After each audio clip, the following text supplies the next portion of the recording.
Alright, ladies and gentlemen, I'm back here on the show to talk about my fourth and final Sweet 16 game here tonight between the number 2 Tennessee Volunteers beating the number 3 seeded Creighton Blue Jays here. So we'll get right to this recap coming up next. So Tennessee gets the win here, 82-75, to advance to the Elite 8 and to face the Purdue Boilermakers. And they were going to this game. They didn't have Santiago Vasquez due to the flu. He was out for the game tonight. So I don't know. He just was sick, and he was listed in the starting lineup, like probably a little bit before the game, but. I guess he might have been sick before this, but I guess people didn't know. But he's averaging like 4 points per game in this tournament. But I guess he does a lot of the X-Factor stuff, I guess defensively. I mean, I guess it was quite a big loss, more than shoot the ball, because his defense is good. He does all the little things. He's been more important on the defensive end than the offensive end this year.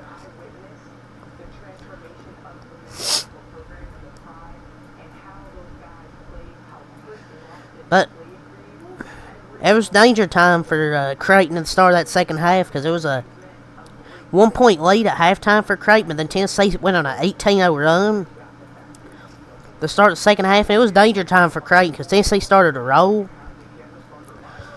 I mean, obviously hate Tennessee, I'm a Kentucky fan. But this game once proves, no matter what college basketball writers say, never believe in the Creighton philosophy remains true.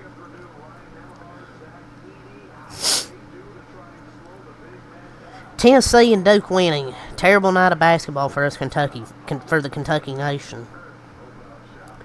But Alabama and Tennessee are both in the Elite 8.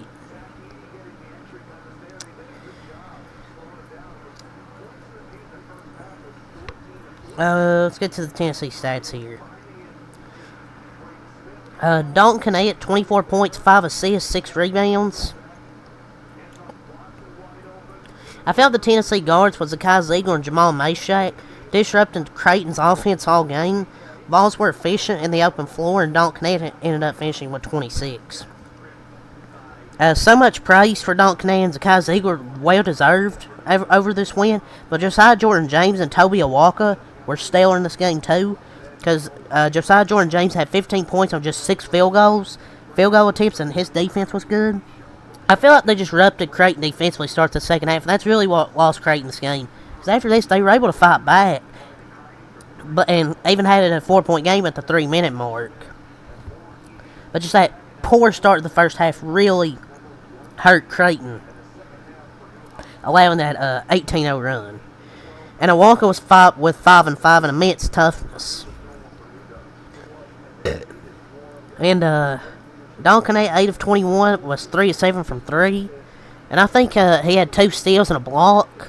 I think he's definitely going to be a first-round pick. I don't know where he'll go, but I think he can have a good NBA career.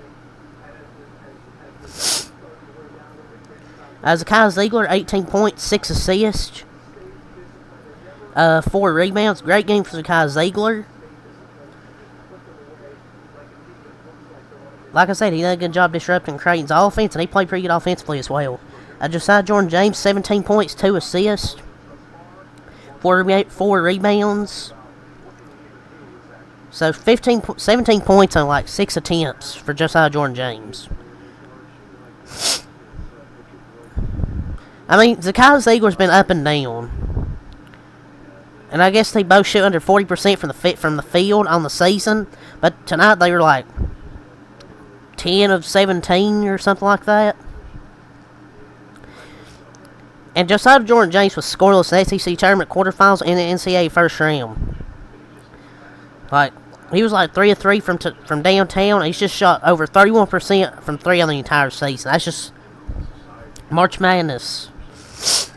Meshack, 4 points, 2 assists, 8 rebounds. Played really well on the defensive end, which is what he really does. Impacts the guards defensively, and he did that.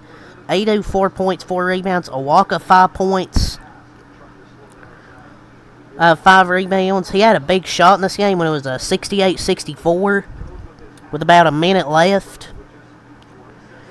which was really pretty much the dagger.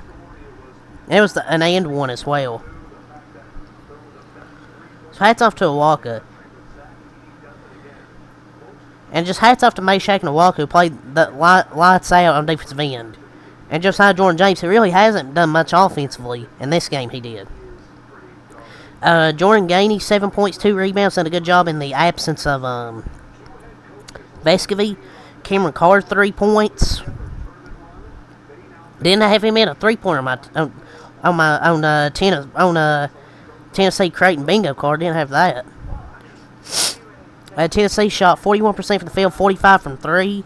Creighton shot 44 from the floor, 47 from 3, 92 from the line. Tennessee shot 83 from the line. It's really even. You look at the stats. But Creighton, with 4 more turnovers, got out-rebounded by 3, gave up 6 more offensive rebounds.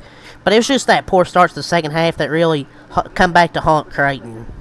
Because it felt like, other than that, they played well majority of the game, besides like that about 7 and 8 minute stretch of the second half, where they really lost. Baylor Shireman, 25 points, 6 rebounds.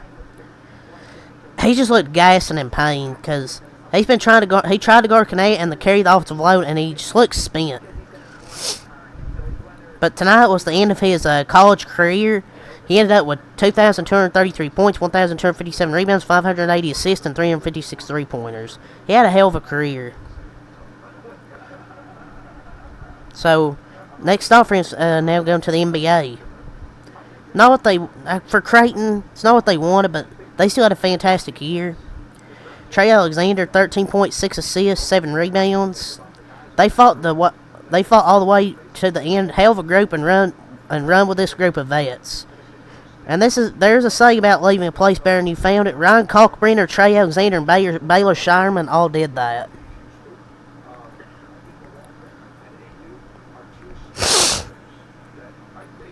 But you might want to get past the Sweet 16.